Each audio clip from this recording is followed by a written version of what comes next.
Am I the jerk when wife previously said acquaintance would be better partner, now works with him?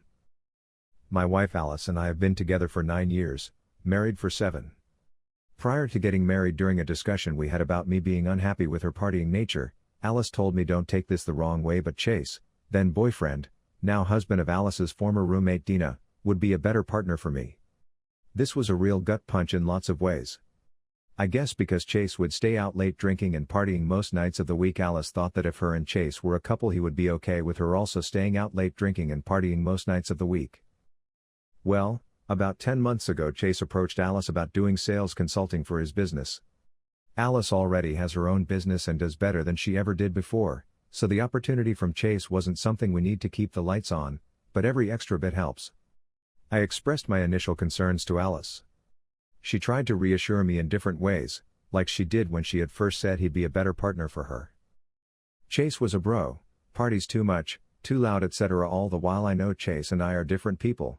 I'm never going to be like Chase, and I don't care because I'm happy with myself, but it still eats me up when I think about the person I was set to marry, now married with amazing kids, compared me to someone that I would ordinarily feel indifferent towards and now don't care for. For some added background on Chase and Dina, they started dating after Alice and Dina wanted to settle down like us and met Chase through an app. He was non-exclusive with Dina and only hooking up, eventually giving her a mild but untreatable STD that caused Dina to become somewhat depressed since she'd want to disclose that to any potential partners for the rest of her life. After a few months, Dina decided that instead of trying to date someone new and accepting, she was going to give Chase everything he wanted and would overlook all his previous sketchiness and all of his partying so they could have a future together. Alice knew all this, and knew Dina was sad and depressed, and ultimately gave up some of her standards, all because this guy Chase gave her an STD. And then Alice turning around and saying that's the better partner for her seemed ludicrous and completely insensitive. Alice and I worked through it back then, and one of the biggest reasons I was able to forgive her was because Alice and Chase had minimal interaction the 2 or 3 times a year we saw him and Dina, and Alice and I planned on moving closer to family so that there would be even further distance. Enter the opportunity mentioned above. I only catch the occasional correspondence between Alice and Chase through a shared business email. Alice is where I can help out for business filings and taxes, but it's friendly in nature, much more friendly than I've ever messaged people since meeting Alice. Alice then deletes only correspondence from Chase from the inbox. Alice talks to Chase about 20 times more than she talks to Dina these days, and there's lots of laughing and joking around. Chase is sending Alice pics of the cool outings he does since he owns his business. Chase calls on the occasional weekend or after hours, and Alice says to me that he should respect her off time, and then after a few minutes go by she calls him back. Chase sends the occasional message excusing his partying for his messages having typos. There's the accidental autocorrect where Alice suggests we go visit Dina and Chase. There's the couple times spooning where Alice has brought Chase up. There's the time when mentioning Dina's b-day, and because there's more than one friend named Dina, Alice clarifies it's the one married to Chase, not Dina's last name, not her old roommate. There's Alice mentioning our kids, and Dina and Chase's kids are about the same age and we should visit them, halfway across the country, sometime soon. There's Alice acting sad when she hears from Chase that Dina is pregnant again. Because Alice and my kids have birthdays close together, there's Chase asking what we've been doing in that same month of the year leading up to our kids' births. All this stuff adds up to give me the ick. I've tried reasoning with Alice about the sales she's making and sending 50% to Chase that she could have all of if she started her own similar business. I've tried reasoning that Alice's own business is growing and will get much busier and more lucrative later this year and carry into the next. I've tried asking Alice to keep her relationship professional with Chase, and she gets defensive like it's okay for her to now develop a friendship with this guy, her former roommate's husband, the better partner. Then she'll act all angry and animated and say she's emailing Chase right now to stop working with him. I tell Alice all I want is for her to have appropriate boundaries with the guy, and to be as transparent as she can. That gets her acting normal for a few days, and then it seems to start again. I'm not sure exactly what else I'm supposed to say or do to have Alice act differently towards Chase, and sometimes I think all I can do is focus on me and the kids and my work. Update: only got a single response to my original post. Updating mostly to get my thoughts out. I sat with everything for a bit, and then this Monday things got very heated. Alice makes her own hours since she has a growing WFH business all on her own, and then was doing the consulting with Chase as well. Late Monday morning, Alice came back from the gym and got into a nice dress, and I asked her what meetings she had since she typically only did that for big meetings with interesting people. She also has meetings in the clothes she rolled out of bed in for unimportant meetings, so being dressed up is an event. Unbeknownst to me, this was triggering to Alice as a woman. A few times over the last couple months, Alice would put on makeup or lipstick or a nice dress, and me asking her what for was something she very much didn't like, but also never communicated to me. For context, on average Alice gets dressed up and puts on makeup maybe once a week. More context, I also WFH doing very boring stuff, so I'm very interested in her meetings with cool people and cool products since I really don't have much else going on. Well, that night as I'm cooking, Alice mentioned something being my girlfriend, which I told her I didn't find it funny and went back to cooking. Humor is subjective and I just wasn't in the mood. She wanted me to tell her what was wrong, that she had an idea what was wrong, and then she started talking loudly that it was just a joke and yelling that me asking her questions when she gets dressed up and puts makeup on about who she's meeting with, virtually, or where she's going comes across as searching for something, and she didn't like it. Okay, fair enough. I told her I wouldn't be searching if she would be more open and communicative with me. We delayed the full heated conversation until later when the kids were in bed. I had told her that from the very beginning that I was uncomfortable with her working with Chase, but that we could definitely use the money, and so long as she could make me comfortable with the situation I was on board. I thought that was a mature, non-controlling way that would go a long ways towards asking Alice to give me reassurance. Alice has not made me comfortable with the situation. I also didn't expect their work to last as long as it had. I expected a few months, and due to changing demands it was looking like it might go on for 2 years. The argument was wide-ranging and Alice was most mad about me searching, and I mentioned so many times in so many ways I'd asked her to over-communicate, which I should have specified to her I wanted her to primarily over-communicate her dealings with Chase. She wouldn't tell me hardly anything about their communication. So I'd ask and she'd tell me what was going on with the situation, but never their communication. By me asking, she said that she took it that I was okay with everything, but I had to ask because she wasn't telling me anything. Like I mentioned from the start, I asked that she make me comfortable with it and she never did. I'd known that Chase and Alice were on friendly terms, overhearing the occasional phone call and meeting, joking around about stuff, and weekend plans. They'd share some pics of the kids doing stuff, and Chase would mention the cool things he's doing since he also owns his own business and makes his own hours. I'd asked Alice if she was now friends with Chase, was always Dina's husband before, and she said so many times that she's a friendly person and that's why she's good at her job. So that was a deflection. I then asked how often she's chatting and communicating with Chase, and then how often she's communicating with Dina. Very little communication with Dina, maybe 5% or 10% of her interaction with Chase. I said it sounds like she's becoming friends with the person she told me would be a better partner for her, more so than her actual friend. Alice tried some revisionary history by saying she meant Chase would be a better boyfriend and someone to party with, and that I'd be a better husband and life partner. Alice had said that before, but it was a while later when we were in couples therapy after I guess she reflected on how bad and hurtful what she said was. She thought that would make me feel better then, and I told her at that time it didn't, and she thought it would make me feel better now, and I told it still didn't. I mentioned to Alice that she wasn't setting boundaries with Chase, like when she'll answer calls, texts, messages, emails, etc. occasionally at night on the weekends. One example, Alice and Chase were supposed to get an update from a client Friday evening, which is already kind of imposing. Alice showed, Chase and the client didn't. The next day Chase calls Alice when our family was hanging out having a fun time, and Alice said she wouldn't answer it since it's not respectful of her time. But then 5 minutes later Alice said she's really curious what's going on, so she leaves family time to go call Chase. I asked her 3 or 4 times realistically, how many couples out of 10 or out of 100 did she truly think would still be together if another partner said what Alice said to me?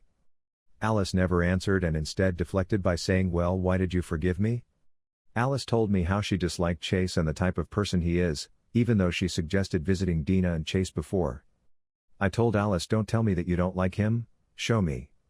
Alice said she's so frazzled, which I often reply why she overcommits us all to so many activities, and that's why she doesn't overcommunicate with me. I asked, with the increase in her main business and the busy season coming up, how she expected to deal with it all. She said she didn't know. I said she could stop consulting. Alice said she'd have to stop consulting since her business is about to get crazy, so she'll end her consulting in a couple months. That's where we're at now. I know outside of this, Alice and I are in a decent but not great place. I'm hopeful, but then in another post I'd read a comment saying, if your spouse says I'm uncomfortable with this and you shrug and continue to do it, your marriage is over, and that really hit me. I hope that's not the case. Am I the jerk for getting remarried quickly after my husband cheated and left me? I, Hannah, 40F, met my husband, Ben, 38 meters, in 2015 through mutual shared interests. We began dating and at the end of 2016 Ben proposed to me and I said, yes. We had a wedding at the end of 2019 before COVID. I was the happiest I had ever been. I had married my best friend, and I believed that our marriage and relationship were perfect. We had our ups and downs, the same as any relationship, but never had any significant fight or issues that would have tainted the relationship. After the COVID lockdown ended and we were able to return to work as normal and be more social, I started noticing changes in Ben. He would set up his work schedule so that he was away from home more.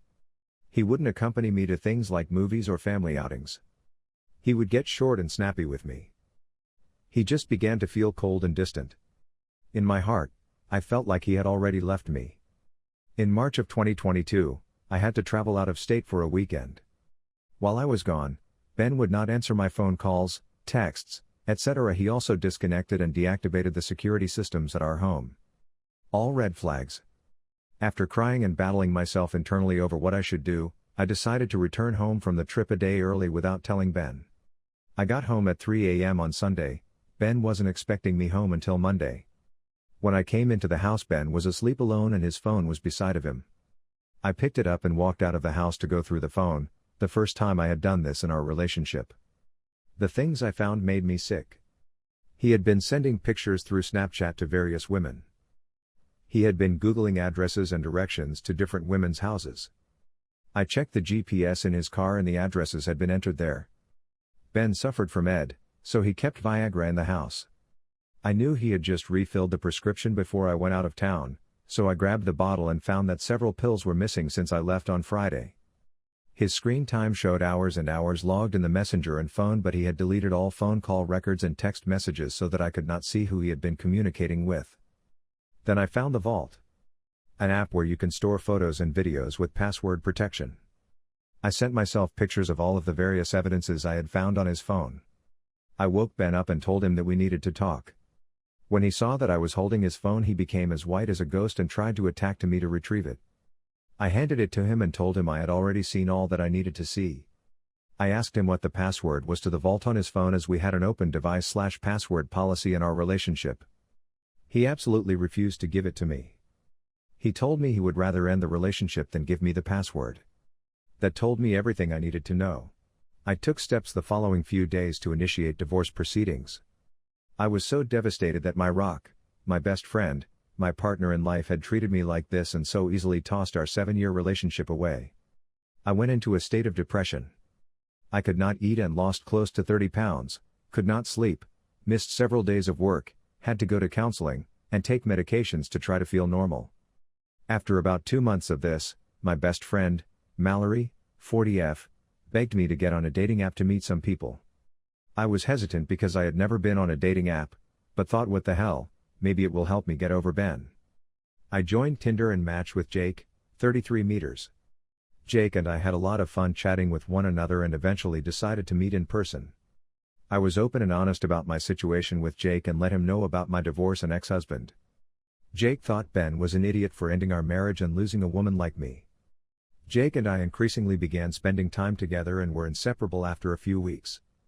A few months later, in the summer of 2022, Jake asked me if we could be exclusive. In December of 2022, Jake surprised me and asked me to marry him. I was a whirlwind of emotions, but I said yes. Of course, this news made it to social media, and that's when I began hearing from Ben again. Ben contacted me to let me know that it was embarrassing to him that I have moved on so quickly and that was publicly engaged. He was also upset in my choice of partner, as he made sure to let me know that he did not approve of Jake for me. I don't even know why he cared, because he cheated on me and ended our marriage. Jake and I got married in 2023 at a tropical destination wedding. It was beautiful and Jake went above and beyond to make it special for me. Ben reached out to me again to let me know that I looked like the cheater in our relationship, because I moved on so quickly and got remarried. So, Ada for moving on and remarrying quickly after my ex-husband cheated on me and divorced me. Am I the jerk for denying my husband a hall pass even though I don't meet his bedtime needs? So my husband, 36M, and I, 36F, have been together for 8 years, married for 3.5 years. We have a daughter together and I have a son with a different dad, they're 3 and 11. I am the breadwinner in the family. I work remote full-time and bring in almost double his income. He works outside the home doing a job that doesn't pay well but has always been his passion. His hours are iffy and evening and weekends and requires traveling. Regardless of if he is working or not, I manage the entire mental and physical load of the house. Extracurricular, school, mornings, 90% of the time, school pickups, doctors, bath time, bedtime, dentists, laundry, cleaning, clothes, homework, groceries, meals/cooking, dishes, etc. He doesn't eat with us and only eats the snacks and does DoorDash for every meal. His chores consist of his laundry, which he doesn't do except one load every few weeks when he's desperate, taking the trash bins to the curb and mowing the lawn/shoveling. If I ask for specifics, it will sometimes get done if it's easy, like bath or folding a load of the kids' clothes. But I have to ask. I am exhausted. I go non-stop and never get a break. Both kids prefer me and it upsets him, though if he is home he is just on his phone on Instagram or working, which is just texting. We went to dinner as a family and I asked if he could put his phone away for 1 hour and he said no. And didn't. I feel like my patience is stretched with the kids and my resentment is leaking over into my parenting. I resent how easy his life is. How everything just gets done. If I bring it up he gets defensive, attacks me about how terrible I am or how I'm his biggest mistake. Then decides to show me how much he truly does by not doing his few tasks a week, and it proves my point because I'd never not be able to show up every day and I take care of it all when he travels anyways. There isn't anything he does I can't handle personally or outsource. He wanted a BJ and intimate time for Father's Day. I didn't. It's been a long time but I'm mentally and physically drained. I don't feel attracted to a man I have to mother and who doesn't relieve my stress or to-do plate. He decided to ask for a hall pass or open relationship, saying it's only fair for what he has to put up with. Yes, I'm short with him, I admitted. I'm annoyed and frustrated and can't get him to see where I'm coming from, and it's probably immature but I'm tired, guys. I don't want to ask for every little thing. And for those who want me to. I asked him to clean the garage before he left for his first trip this summer and he said okay and didn't do so. I took off work for a day to get it done. Then I asked him to clean the pile of his clean clothes out of the laundry room before the cleaning people came and he swore in the morning, then didn't. It isn't just asking. He needs constant follow-up and reminders, so Ada for not wanting to give him intimate time or the hall pass? Update: okay, so this got a heck of a lot more attention than I expected. I simply can't respond to 4K comments and questions. I work and have a household to run. I get everyone is screaming divorce. My husband was not like this before.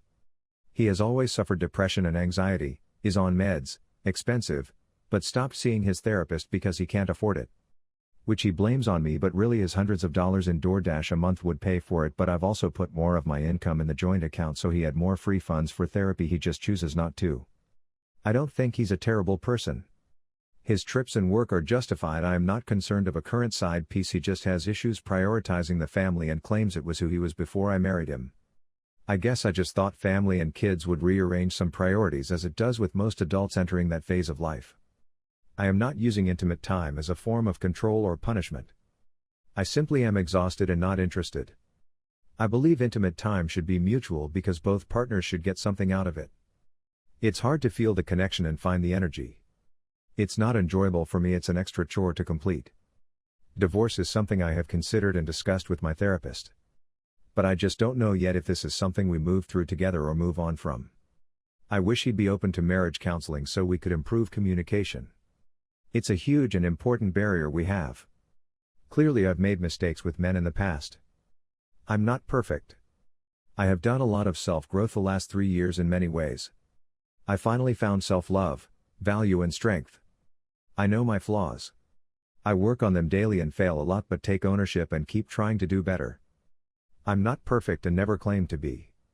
I'm not satisfied with myself that he's feeling intimately deprived, but I'm also not satisfied that I'm not feeling heard or respected and find him unreliable. Thank you for all the thoughtful responses. I will discuss divorce with a lawyer, so if that's the decision I make, I do know what I stand to lose and gain from it. My wife's ex sends her flowers every year on Mother's Day, and it makes me very uncomfortable. Am I the jerk? My wife, 33F, and I, 34M, have been married for 8 years, and we have 2 children aged 4 and 6. My wife has been a Psalm since we had children. Prior to dating me, my wife was in a long-term relationship with her ex.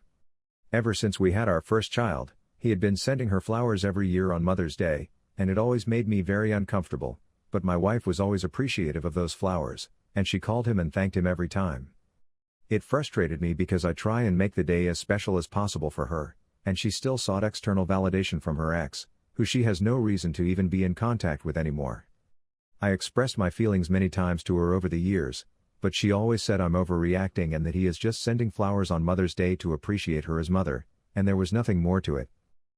Last month on Mother's Day, her ex again sent her flowers and she was obviously very happy about it. It frustrated me a lot, but I hid my reaction because I didn't want to ruin her Mother's Day. However, the next day, I started emotionally distancing from my wife, and a couple of days later, my wife wanted to talk about this because it was the elephant in the room and it was affecting the home atmosphere. We talked about it, and to be honest, I went a bit overboard on my rant, because I was extremely frustrated with everything. I told her that I was tired of being disrespected and unheard for years. I then told her that she was extremely privileged and spoiled being a Psalm. I told her to look at my sister, 32F, for example.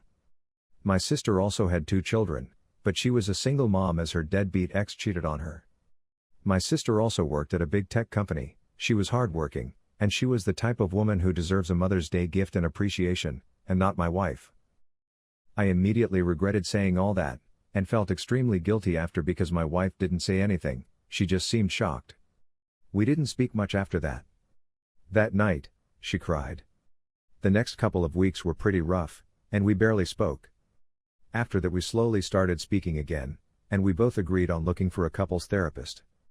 My wife also admitted she was wrong to not listen to my feelings, and she has communicated to her ex that there will be no contact between them anymore, and she has also blocked her ex. Was I the with how I handled everything?